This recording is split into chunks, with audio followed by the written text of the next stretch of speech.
राजस्थान की घटना है। राणा जी के दरबार में एक महानुभाव चाकरी करते थे, नौकरी करते थे, सेवा करते थे। 4-5 भाई थे। उनमें सबसे छोटे भाई का नाम था कमधुज्जी। क्या नाम था? वो जन्म से ही भगवान के भक्त थे। वो निरंतर नाम जप करते थे, एकदम साधु वृत्ति थी उनकी। तो कुछ खाने को मिल गया तो खा लिया, नहीं मिला तो कोई बात नहीं, मांगना जांचना किसी से नहीं, अंतर्मुख रह के राम राम करना। और घर में कुछ न कुछ तो हल्ला गुल्ला होता ही है। वो जंगल में चले जाते, वहीं भजन करते। तो सब भाइयों का तो विवाह हो गया, इनका विवाह भी नहीं हुआ, क्योंकि ब्याह तो उसी का होता है जो कुछ कमाने लायक हो। ये तो किसी काम के नहीं है।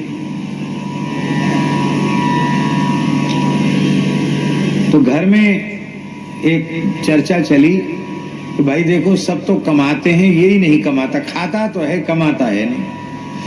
इसलिए हम बड़े पद पर हैं राणा जी के दरबार में, इसका भी नौकरी में नाम लिखा देते हैं। एक बार हाजिरी दे आएगा दरबार में, जो कुछ तनख्वाह मिलेगी वो घर में काम आएगी। भाइयों ने कहा देखो, तुम्हारा राणा जी के दरबार में नाम लिखा देते हैं और थोड़ी देर के लिए ड्यूटी पे आना पड़ेगा, और तुम्हारी जो तनख्वाह मिलेगी वो हम लोग ले लेंगे, घर में काम आएगी। तो खाते तो हो, यहाँ रहते हो, खाते हो, ये है संसार। ऐसा हमारे यहाँ साधु में हो जाए तो सब काम गड़बड़ हो जाए। हमारे यहाँ ये व्यवस्था नहीं है कि एक व्यक्ति लावे और बाकी सबको कमाना पड़े, ऐसा नहीं है। कमाओ सब, अपना अपना रखो, और व्यवस्था एक को ही जुटानी पड़ेगी। मना नहीं कर सकते कि भाई ऐसा क्यों। संतों की व्यवस्था है। गृहस्थियों में 10 कमाने वाले हैं, और उनमें एक है जो बेचारा कोई कमाई उमाई नहीं करता। तो उन 10 की नजर में वो खटकेगा कि अरे ये कैसे। इधर एक सोफा इधर अलग डलवा दो। श्री सीताराम जी महाराज की। हम लोग बड़े भाग्यशाली हैं। प्रयाग से अरेल वाले महाराज जी कृपा करके पधारे हैं, हम उनको प्रणाम करते हैं। विराजमान।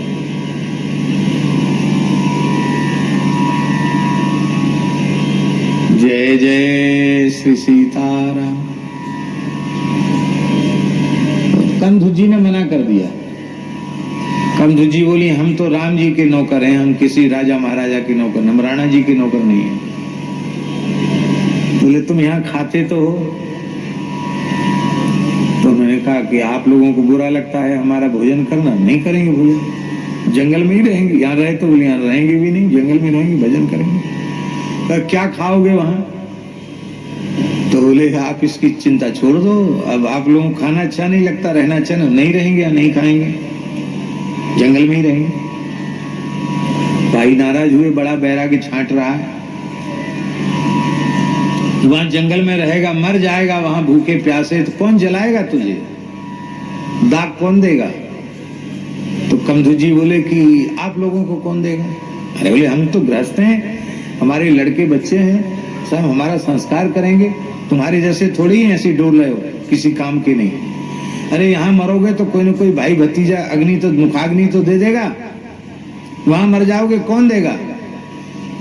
बोले आप लोगों को अग्नि आपके भाई भतीजे देंगे, पुत्र आदि देंगे, हमारे रघुनाथ जी हमारे लिए कुछ नहीं करेंगे।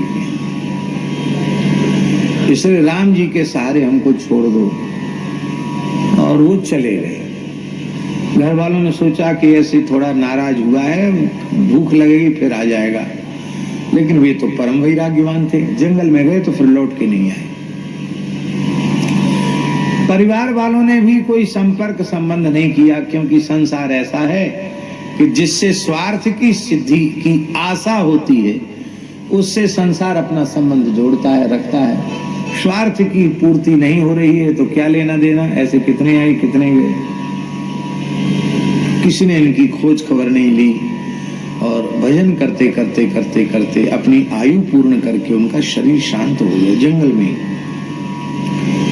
तो नित्य साकेत में श्री रघुनाथ जी चिंतित हो गए। भगवान का मुख कमल थोड़ा मुरझा गया। हनुमान जी चरण दबा रहे थे। हनुमान जी ने कहा सरकार, आपका प्रसन्नता से खिला हुआ मुक्कमल मुरझा कैसे रहा है? भगवान की नेत्र भरा है। बोले हनुमान जी, अनन्य भाव से मेरा आश्रय लेने वाले मेरे परम नाम जापक संत कंधु जी का शरीर शांत हो गया है। उन्होंने अपने भाइयों से कहा था कि जब तुम्हें तुम्हारे परिवार के लोग जलाएंगे तो हमारी व्यवस्था हमारे राम जी करेंगे। तो अब उनका, यद्यपि वो हमारे धाम में ही आ गए हैं, लेकिन उनके शरीर का संस्कार करने के लिए तो उनको जाना पड़ेगा, जाना पड़ेगा। हनुमान जी बोले कि सरकार, आप भले ही पधारो, आपको कौन मना कर सकता है, लेकिन मेरी भी एक प्रार्थना है। आप परम भक्त गृधराज जटायु का संस्कार अपने हाथ से कर चुके हैं, हमको भी किसी भक्त के संस्कार करने की इच्छा है। आपकी आज्ञा हो तो आप उपस्थित रहें वहां, और मैं अपने हाथ से वैदिक पद्धति से, और हनुमान जी से बड़ा वैराग्य कौन होगा, शास्त्रीय पद्धति से सभी धरती के तीर्थों के जल में उनको स्नान करा के बढ़िया द्वादश तिलक करके बढ़िया से हम संस्कार करें। तो राम जी बोले भैया, हनुमान जी ने कभी कुछ मांगा तो है नहीं, आज मांग। बोले चल ठीक है, तुम संस्कार करो या हम संस्कार करें, इसमें ज्यादा कोई अंतर नहीं है। तो भगवान की उपस्थिति में हनुमान जी ने संस्कार किया। उनकी चिता के धुआं के लगने से उस जंगल में जितने प्रेत थे सब मुक्त होकर भगवान के धाम को चले गए, उनकी चिता के धुआं से। एक प्रेत कहीं घूमने फिरने गया था, ये लोग भी घूमने फिरने चले जाते हैं कि नहीं? वो घूमने गया था, वो आया, उसने देखा हमारे कुटुंब खानदान के कोई नहीं, यहाँ तो सब गायब है। कहाँ है भैया, सब कहाँ चले गए? एक महात्मा वहां भजन करते थे, बोले वो नहीं है सब, वो तो सब भगवान के धाम को चले गए। कैसे गए? तो सारी बात बताई, तुम रह गए। अब वो भरत माथा पीट पीट के रोने लग गया कि हमको भी इस योनि में पता नहीं कब तक पड़े रहना पड़ेगा। महाराज मेरा उद्धार करो, मेरे ऊपर कृपा करो।